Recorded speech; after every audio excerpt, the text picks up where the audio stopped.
2026 is around the corner and मैं ये सोच रहा था कि किस तरीके से अगर एक इट्सी शॉप को ज़ीरो से 2026 में ग्रो करना है, तो मेरी क्या स्ट्रैटेजीज़ रहेंगी। इट्स बीन ऑलमोस्ट 6 इयर्स जब से मैंने इट्सी जॉइन किया था, तब से लेकर के अभी तक काफ़ी चेंजेस आ चुके हैं। तो अब जो ये चेंजेस आए हैं, इनको अडेप्ट करते हुए किस तरीके से हम एक शॉप को ग्रो कर सकते हैं। सो मैं क्या स्टेप्स फॉलो करूंगा अगर मुझे एक शॉप को ग्रो करना है। इस वीडियो में हम उन्हीं सब चीज़ों के बारे में बात करेंगे। Hi, my name is Ankit and I have worked at etsy.com for almost like 4 years and currently we are helping people to grow on Etsy। So इस वीडियो में मैं इन 7 स्टेप्स के ऊपर जो है बात करने जा रहा हूँ। इन 7 स्टेप्स का मैं डेफिनेटली जो है ख्याल रखूंगा और फॉलो करूंगा अगर मुझे एक Etsy शॉप को 2026 में ग्रो करना है। सबसे पहला मेरा स्टेप रहेगा winning product selection.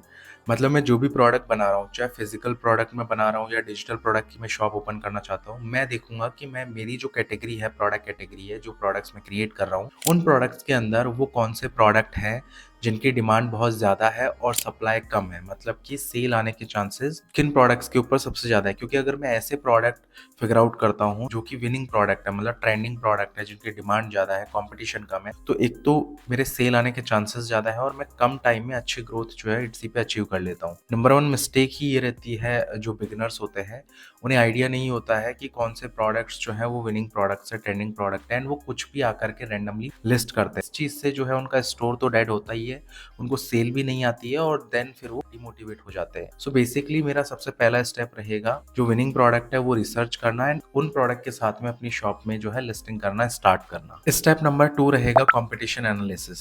So basically मैं ये जरूर देखूंगा कि जिस प्रोडक्ट कैटेगरी के अंदर अब मैं डील कर रहा हूँ, मैं इट्सी पे सेल करने जा रहा हूँ, सो बेसिकली उसके अंदर जो टॉप सेलर्स हैं इट्सी के, वो क्या कर रहे हैं, मतलब उनकी फोटोज कैसी हैं, उनकी फोटोज से अपनी फोटोज को मैं कैसे बेहतर बना सकता हूँ, उनके प्रोडक्ट के वीडियोज में देखूंगा, उनकी प्राइसिंग स्ट्रेटेजी में देखूंगा। अगर वो फिजिकल प्रोडक्ट सेल कर रहे हैं तो उनका डिलीवरी टाइम, शिपिंग मतलब प्रोसेसिंग, शिपिंग टाइम कितना है, वो उन्होंने कितना रखा हुआ है।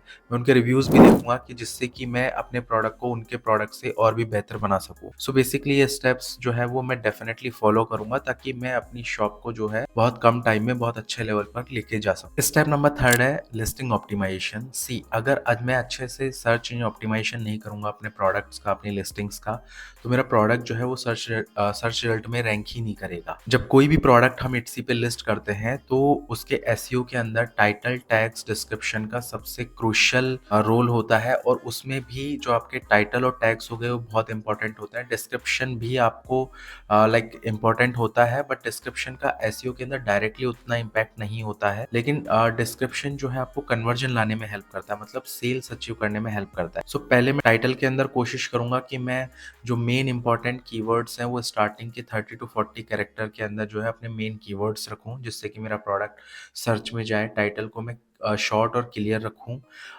जो कि बायर्स को समझ में आए, सेंटेंस के फॉर्म में टाइटल हो मेरा। टैग्स में पूरे 13 टैग्स यूज़ करूं और लॉन्ग टेल कीवर्ड्स जो है मैं टैग के अंदर यूज़ करूं। डिस्क्रिप्शन में मैं बुलेट पॉइंट के तौर पे या तो डिस्क्रिप्शन बनाऊं या एक शॉर्ट और क्लियर सा फॉर्मेट रखूं, जिसमें प्रोडक्ट की पूरी इन्फॉर्मेशन जो है मैं बहुत ही शॉर्ट एंड स्वीट तरीके से बायर्स को बेसिकली प्रोवाइड करूंगा। और डिस्क्रिप्शन लगे भी ऐसा कि एक बार देख लिया तो वो पूरा का पूरा स्कैन हो जाए। तो इस तरीके से मैं डिस्क्रिप्शन लिखूंगा, टाइटल और टैग्स के बारे में बताया। मैं इन स्ट्रेटेजी को जो है लिस्टिंग ऑप्टिमाइजेशन के अंदर फॉलो करूंगा। स्टेप नंबर 4 है प्राइसिंग स्ट्रेटेजी। अब प्राइसिंग स्ट्रेटेजी को प्रॉपर तरीके से कैलकुलेट करने के लिए, क्योंकि एक तो कई बार ये होता है कि हमने कोई भी प्राइस रख दी, बाद में ऑर्डर आ गया। कई बार बिगिनर्स को जो है पता नहीं होता है कि लाइक इट्सी की फीस, कमीशन वगैरह क्या है, देन बाद में उनको लॉस होता है, पहला ही ऑर्डर वो कैंसिल करने लगते हैं। बायर वहाँ से, आप जब ऑर्डर अगर कैंसिल भी कर देते हैं तो बायर के पास 48 आवर्स तक ऑप्शन रहता है रिव्यू डालने का। बायर वहाँ पे नेगेटिव रिव्यू डाल सकता है। तो पहले ही मैं प्रोडक्ट की अच्छे से कॉस्ट कैलकुलेट करके रखूंगा, उससे मुझे ये आइडिया रहेगा कि एटलीस्ट इस प्रोडक्ट को अगर मैं इस प्राइस पे लिस्ट करता हूँ तो इतना तो मेरा कॉस्ट है ही है, इस इतने प्रोडक्ट की लागत तो मुझे आई ही है। अब इसके ऊपर मैं जो भी अगर चार्ज करना चाहूँगा वो मेरा प्रॉफिट होगा। तो जो भी मेकिंग कॉस्ट रहेगी, शिपिंग की कॉस्ट, एटसी की कॉस्ट, वो सब निकाल करके वो एक क्लियरली मेरे दिमाग में रहेगा कि मेरा प्रोडक्ट जो है वो इस प्राइस पे है। अब as a beginner, as a new seller Etsy पे, मेरी पहले कोशिश ये रहेगी कि मेरे जितने भी प्रोडक्ट मैं लिस्ट कर रहा हूँ स्टार्टिंग में मैं बहुत अच्छा खासा डिस्काउंट दूँ। अगर मार्केट में मेरी प्रोडक्ट कैटेगरी के ऊपर 30-40% डिस्काउंट चल रहा है तो मैं 50% डिस्काउंट दूँ। जहाँ पे क्योंकि मुझे स्टार्टिंग में जो काम करना है वो काम करना है मेरी शॉप में ट्रस्ट बिल्ड करने के लिए। पॉजिटिव रिव्यूज़ के लिए, रेटिंग्स के लिए। स्टार्टिंग में मेरी शॉप नई है, रिव्यू रेटिंग नहीं है, आजकल हर कोई परचेज़ करने से पहले रिव्यू रेटिंग देखता ही देखता है। तो अगर मेरी शॉप में रिव्यू रेटिंग नहीं है, तब तक मुझे बहुत चैलेंज होता है पहली दूसरी सेल लाने में, इसी वजह से प्रॉब्लम आती है। थोड़ा-सा उसको प्रॉब्लम नहीं बोलेंगे, चैलेंज बोलेंगे। स्टार्टिंग में प्राइस जो है वो कम रखूँगा अपने कॉम्पिटिटर से, इतना कम भी नहीं रखूँगा कि प्रोडक्ट ही ऐसा लगे कि मान लो कि कोई पर्टिकुलर प्रोडक्ट $1000 का बिक रहा है। प्रोडक्ट की जो प्राइसिंग है वो हर सेलर ने $1000, $900, $950, $1050 कर रखी है। अब अगर मैं उस प्रोडक्ट को जो है $500 का सेल करूँगा तो प्रोडक्ट बहुत चीप लगेगा। प्रोडक्ट जेन्युइन होते हुए भी प्राइसिंग की वजह से ऐसा लगेगा कि ये प्रोडक्ट इतना सस्ता मिल रहा है, बाकी और कोई भी सेलर इतना सस्ता नहीं सेल कर रहा है, तो डेफ़िनेटली प्रोडक्ट चीप होगा। सो बेसिकली मैं अपने प्रोडक्ट की प्राइसिंग जो है स्टार्टिंग में थोड़ी कम रखूँगा। अगर मान लो कि कोई $1000 में सेल कर रहा है, मैं कोशिश करूँगा कि मैं $900 या $850 तक जो है अपना प्रोडक्ट सेल करूँ। उससे होगा क्या कि मेरी शॉप पे सेल आने के चांसेस भी बढ़ेंगे, क्योंकि मैंने हर एक चीज़ पे काम किया हुआ है, फ़ोटोज़ से लेकर के लिस्टिंग ऑप्टिमाइज़ेशन, हर एक चीज़ जो है बिल्कुल मैंने हिट की हुई है परफेक्ट तरीके से। तो अब यहाँ से अगर मैं अपने प्राइसिंग को कम करके चलता हूँ स्टार्टिंग में, मेरी शॉप पे सेल आने के चांसेस बढ़ेंगे, सेल आएगी तो मेरे रिव्यूज़ एंड रेटिंग आने के चांसेस बढ़ेंगे, और यही जो है बेसिकली ग्रोथ का एक सीक्रेट है या एक फ़ॉर्मूला है कि स्टार्टिंग में जब आपकी शॉप नई है, रिव्यू रेटिंग नहीं है, उतना ट्रस्ट नहीं है, तो आप स्टार्टिंग में अपनी प्राइसिंग को थोड़ा कम करके चलो, ताकि आपकी शॉप में रिव्यूज़ एंड रेटिंग्स आने लगे। स्टेप नंबर 5 है मार्केटिंग एंड प्रमोशन।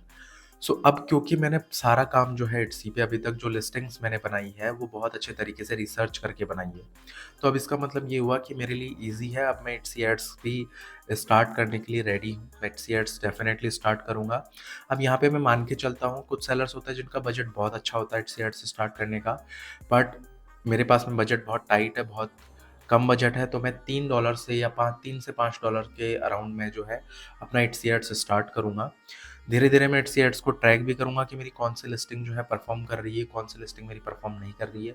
जो लिस्टिंग परफ़ॉर्म कर रही है, गुड, उनको मैं कंटिन्यू रखूँगा। जिन लिस्टिंग्स के साथ बायर्स बिल्कुल एंगेज नहीं कर रहे हैं, बिल्कुल कोई रिस्पॉन्स नहीं आ रहा है, तो वो लिस्टिंग्स जो है बेसिकली मैं रिमूव करता चला जाऊँगा।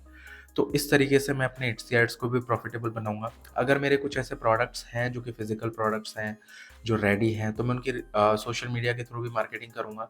मैं उनके रील्स जितने ज़्यादा हो सके उतने ज़्यादा रील्स बनाऊँगा, ताकि मैं बहुत ज़्यादा ऑडियंस तक पहुँच सकूँ। तो सोशल मीडिया के थ्रू भी मैं अपने इट्सी शॉप पर जो है ट्रैफ़िक लाने का ट्राई करूँगा। पिंटरेस्ट भी काफ़ी अच्छा प्लेटफ़ॉर्म है, तो पिंटरेस्ट पे भी जो है मैं मार्केटिंग करूँगा, ताकि मैं जितना ज़्यादा स्टार्टिंग में मुझे ज़रूरत है कि जितना ज़्यादा ट्रैफ़िक, यूनिक ट्रैफ़िक मैं अपनी शॉप पे ला सकता हूँ, उतना ज़्यादा मेरी शॉप की हेल्थ के लिए और परफ़ॉर्मेंस के लिए बेस्ट है। तो जितना ज़्यादा हो सकेगा मैं सोशल मीडिया का यूज़ करके भी जो है ट्रैफ़िक गेन करूँगा, और प्लस इट्सी एड्स तो मैं यूज़ करूँगा ही करूँगा। स्टेप नंबर 6 है कंसिस्टेंसी। मैं मेक श्योर करूँगा कि मैं जो है अब कंसिस्टेंसी भी मेंटेन करूँ। मैं एवरी वीक अपने कुछ ना कुछ प्रोडक्ट जो है वो लिस्ट करता रहूँ, या फिर मैं ये देखूँ कि मेरे पास में अभी आने वाले नेक्स्ट मंथ के लिए मेरे पास कितने प्रोडक्ट है। अगर मान लीजिए मेरे पास में आने वाले नेक्स्ट मंथ के लिए मेरे पास में सिर्फ 10 प्रोडक्ट है, तो मैं एवरी वीक जो है 2 से 3 प्रोडक्ट वो अपनी शॉप में लिस्ट करूँगा ही करूँगा। तो इस तरीके से मैं एक कंसिस्टेंसी भी बना के चलूँगा, बिकॉज़ अगर हम जो है कंसिस्टेंसी से प्रोडक्ट अपने डालते रहते हैं, विनिंग प्रोडक्ट सर्च करते रहते हैं, और इस तरीके से अपनी शॉप को अगर बिल्ड करते हैं, तो हमारी शॉप जो है वो एक्टिव रहती है। इट्सी के एल्गोरिदम को भी समझ में आता है कि सेलर जो है एक्टिव है और कॉन्स्टेंटली इस शॉप पे जो है काम हो रहा है। तो बेसिकली कंसिस्टेंसी भी मेंटेन करूँगा, ताकि मेरी शॉप की जो हेल्थ है वो अच्छी बनी रहे। स्टेप नंबर 7 है कस्टमर सर्विस। सो सी प्रोडक्ट सेल करना आसान है, बट रिपीट कस्टमर्स बनाना जो है वो एक तरीके से आप आर्ट की तरह मान के चलिए। सी अगर आपके रिपीटेड कस्टमर बनते हैं, तो इससे आपका मार्केटिंग के अंदर जो स्पेंड होने वाला जो बजट है वो भी बचता है, और आपका, क्योंकि मार्केटिंग के अंदर आपका बजट जो है वो कम जा रहा है, तो आपका प्रॉफिट मार्जिन भी जो है वो हाई होने लगता है। तो रिपीट कस्टमर बनाना एक आर्ट की तरह है। बेसिकली मैं अपनी कस्टमर सर्विस को बिल्कुल एक टॉप नॉच की तरह रखूँगा, बिल्कुल परफेक्ट कस्टमर सर्विस दूँगा। बायर्स का कोई भी मैसेज आता है, फास्ट रिस्पॉन्स रखूँगा। मतलब इसके लिए आप जो है सेल ऑन इट्सी ऐप या इट्सी सेलर ऐप जो है अपने फ़ोन में इंस्टॉल कर सकते हैं। तो मैं मेक श्योर करूँगा कि वो ऐप मेरे फ़ोन में इंस्टॉल हो और बायर कोई भी अगर मैसेज करता है तो मैं जितना जल्दी हो सकता है मैं उतना जल्दी उसको जो है रिस्पॉन्स डिलीवर करूँ। उसका जो भी क्वेरी है उसका आंसर मैं उसको दूँ। मैं ट्राई करूँगा कि उसको ओवर डिलीवर करूँ। अगर किसी कस्टमर ने जो है ऑर्डर प्लेस किया है तो कुछ अगर फ्री भी मैं पैकेजिंग के साथ में दे सकता हूँ तो वो मैं डेफ़िनेटली देना कंसिडर करूँगा। और अगर एक hand written thank you note अगर मैं पैकेज में डाल करके दूँ तो वो भी दूँगा। मैं रिव्यू के लिए उस हैंड रिटन नोट के अंदर लिख सकता हूँ। बायर को अच्छा भी लगेगा और बायर को अगर प्रोडक्ट अच्छा लगेगा उसको नोट मिलेगा, उसमें लिखा रहेगा कि अगर आपको प्रोडक्ट पसंद आया है तो make sure to leave a positive feedback for my shop. अगर ऐसा मैं लिख करके भेजूँगा तो बायर जो है बेसिकली डेफ़िनेटली वापस आएगा और मेरी इट्सी शॉप के लिए रिव्यू भी डालेगा। तो मैं ये कोशिश करूँगा कि मैं मेरी कस्टमर सर्विस जो है वो बिल्कुल परफेक्ट रखूँ, जिससे कि मेरा रिपीट कस्टमर भी बने और ब्रांड वैल्यू भी इंक्रीज़ हो। तो दोस्तों ये स्ट्रैटेजी रहेगी पूरी एक इट्सी शॉप को ग्रो करने में 2026 में। इन सारे स्टेप्स को मैं फॉलो करूँगा एंड एक प्रॉफिटेबल इट्सी स्टोर जो है वो 2026 के अंदर मैं बिल्डअप करूँगा। ये बेसिकली कोई ऐसा नहीं है कि 1 महीने में कोई मैजिक हो जाएगा या 2 महीने में कुछ रिजल्ट्स आ जाएँगे। ये पूरा गेम जो रहने वाला है वो 6 टू 12 मंथ्स का रहने वाला है। आप अगर एक इट्सी शॉप स्टार्ट कर रहे हैं 2026 में, मान के चलिए कि आपको उसे 1 साल देना है, पूरा 2026 देना है एंड डेफ़िनेटली आपका एक जो है बहुत अच्छा पैसिव इनकम सोर्स जो है वो इट्सी बिल्डअप हो जाएगा अगर आप कंसिस्टेंसी मेंटेन करते हुए, पेशेंस रखते हुए अगर आप काम करते हैं तो। आई होप वीडियो आपको अच्छा लगा होगा। अगर आप चाहते हैं कि बेसिकली शॉप को बिल्डअप करने में हम आपकी हेल्प करें तो आपको डिस्क्रिप्शन में जो है व्हाट्सएप नंबर मिल जाएगा, वहाँ से जो है कॉन्टैक्ट कर सकते हैं, रीच आउट कर सकते हैं। We will definitely help you to build a successful Etsy store and उसके अलावा अगर आपको वीडियो पसंद आई है तो आप लाइक करें। अगर कोई क्वेरी है आपकी तो आप कमेंट कर सकते हैं। मैं डेफिनेटली ट्राई करूँगा कि मैं आपकी जो भी इससे रिलेटेड क्वेरी है उसका मैं रिप्लाई करूँ एंड यस आपको ऐसा ही वैल्यूएबल कंटेंट अगर आपको देखते रहना है तो आप इस चैनल को सब्सक्राइब कर लें एंड शेयर करें जो भी जिनको भी इस वीडियो की रिक्वायरमेंट है। मिलते हैं नेक्स्ट वीडियो में, तब तक के लिए take care and bye bye.